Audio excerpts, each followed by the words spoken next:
Chris. Open the door.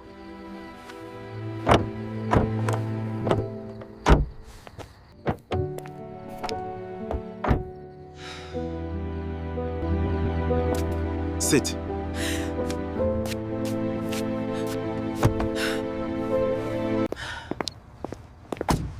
What are you doing? I said she should sit in front.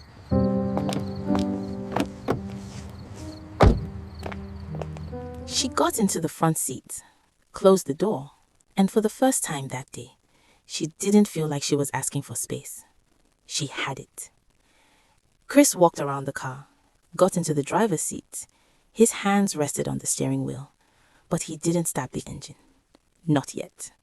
Because behind them, his mother was still standing there, watching, processing, calculating. The backseat door, still closed, still waiting for her. Chris finally turned slightly. "Mom, you can sit at the back." Her eyes narrowed, just slightly. "You want me," she said slowly, "to sit at the back?" Chris held her gaze, and for the first time in his life, he didn't look away. Yes. His mother stood there for a moment, long enough for the silence to become uncomfortable. Then, without another word, she opened the back door and got in. The car started, and this time, the silence felt different. Not heavy, not suffocating, but uncertain. Like something had been broken, or maybe something had finally been released. The house was quiet when they arrived, the kind of quiet that doesn't mean peace. Chris parked the car, turned off the engine. Nobody moved immediately. Then his mother opened the door, stepped out, and walked inside, without waiting, without speaking, without looking back. The door closed behind her, harder than necessary. Cynthia exhaled slowly. Chris glanced at her, just briefly.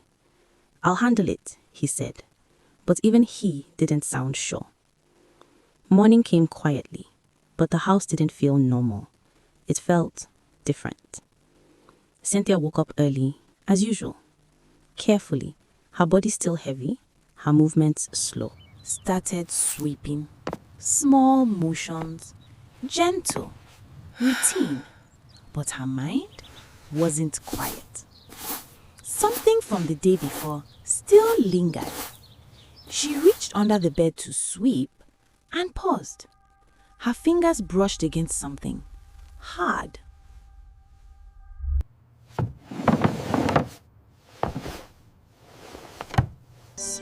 Jesus. No wonder. My husband always sides with his mother, so this woman tied both of us.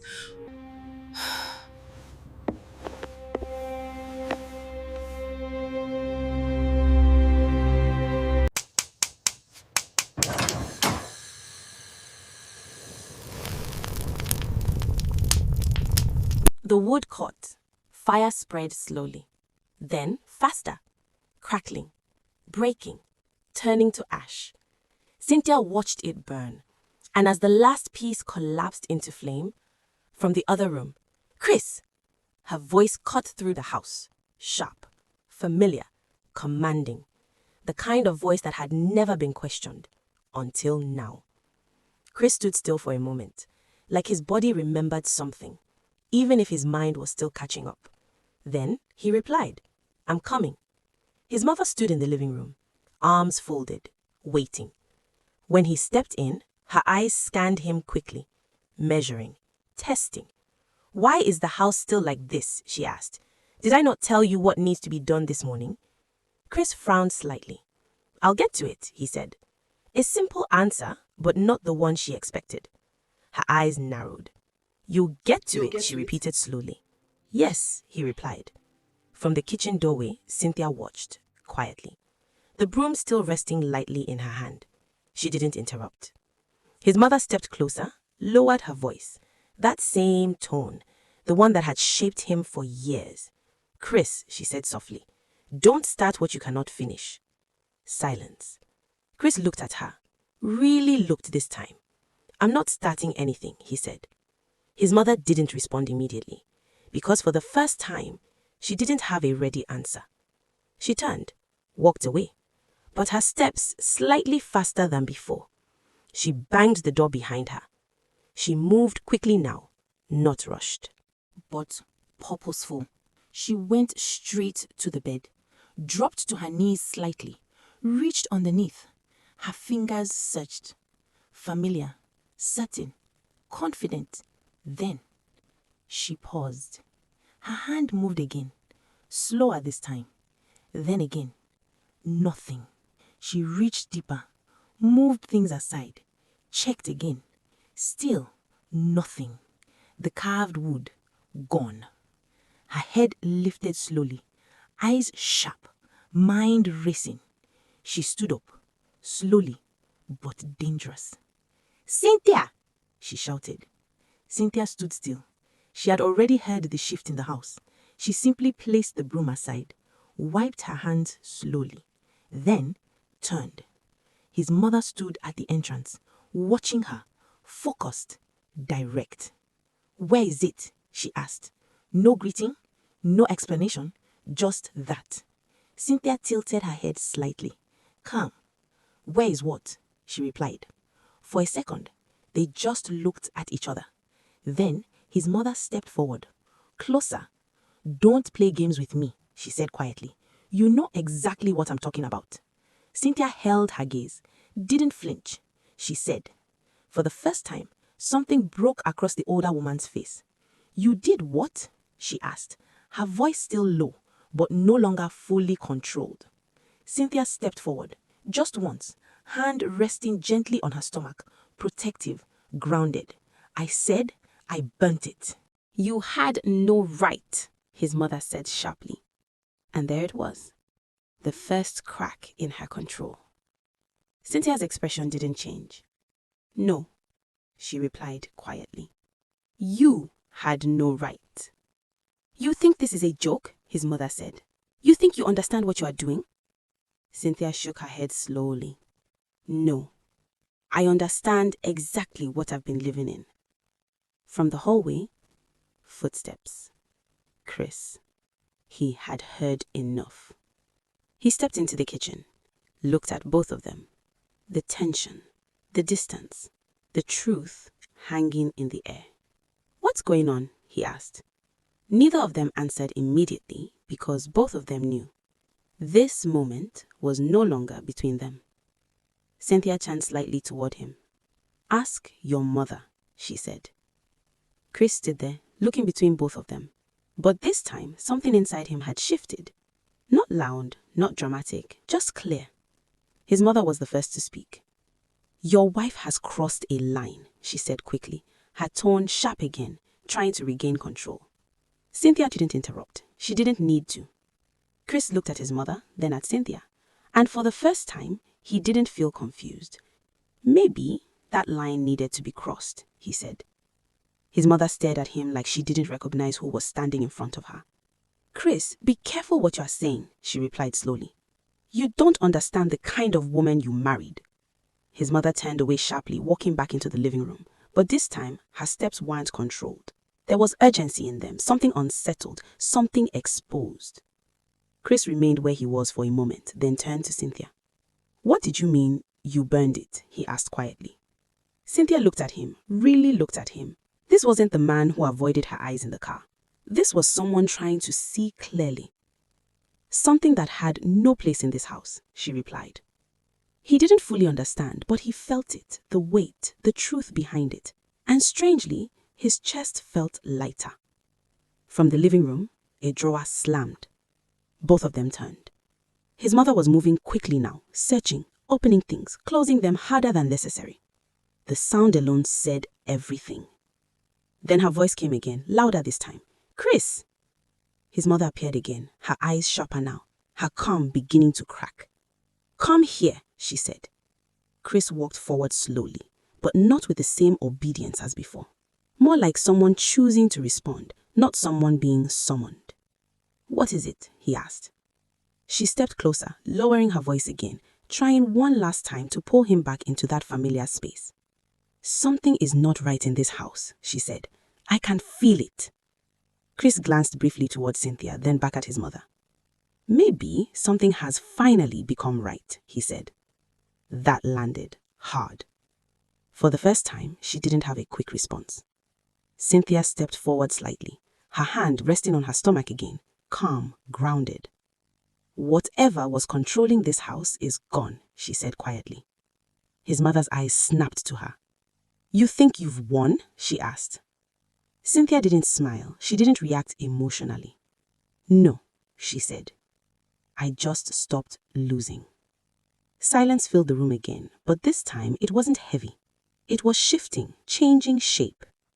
Chris took a deep breath and spoke again, this time more firmly. From today, things are going to be different. His mother let out a short, disbelieving laugh. Different? She repeated. You think you can just wake up and change everything? Chris held her gaze. No, he said, but I can choose. That word hit deeper than anything else. Choose. For years, he hadn't. And now, he was. His mother stepped back slightly, studying him, recalculating. So this is what she has done to you, she said. Chris shook his head slowly. No, he replied. This is what I finally see for myself. Cynthia didn't say anything. She didn't need to, because for the first time, she wasn't fighting alone. And for the first time, his mother knew it. The control she had held for years wasn't just slipping, it was breaking. Chris stood there, steady now, no longer pulled in two directions.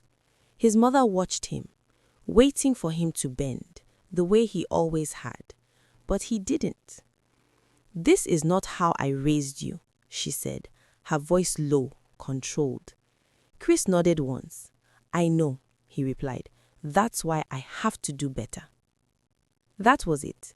His mother looked at Cynthia, longer this time. Not with authority, not with certainty, but with something unfamiliar. She had lost control, and she knew it. Days passed. The house changed. Not loudly, but clearly.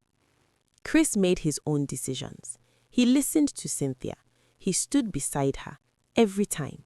And his mother watched, quiet, but not at peace. Then one morning, the sound of a suitcase. Chris, oh Chris, my son, since your father died, I thought I could have you all to myself. If I knew this, your foolish wife would spoil everything for me, I wouldn't have let you marry at all. See how this small girl just destroyed my juju now. Wow! What does she want me to do? Cynthia paused in the hallway. Chris turned. They both looked toward the room. His mother's door was open, clothes folded, bag half-packed, her movements precise, controlled, but final. Mom,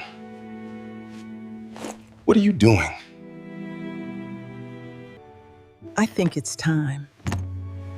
This house no longer has space for me the way it used to. His mother picked up the bag, walked past them, then paused, right at the door.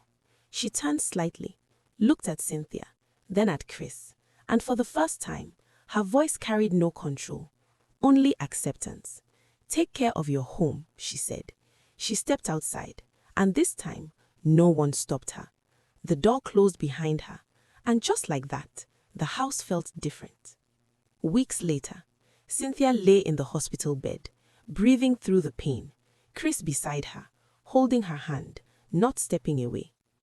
It's time, the nurse said gently.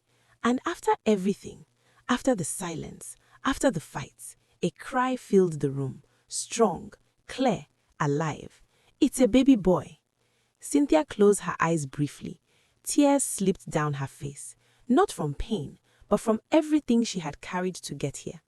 Chris looked at his son, then at Cynthia, and in that moment, he didn't look confused, he didn't look torn, he looked certain. Later that evening, the room was quiet, soft light, calm. Cynthia held the baby close. Chris sat beside her, one hand resting gently over both of them. And for the first time, there was no tension in the air, No voice controlling the space. No one deciding for them. Just a family, together, by choice. Because sometimes, peace doesn't come from fixing people. It comes from letting them go. And sometimes, the moment someone walks out of your life is the moment your life finally begins.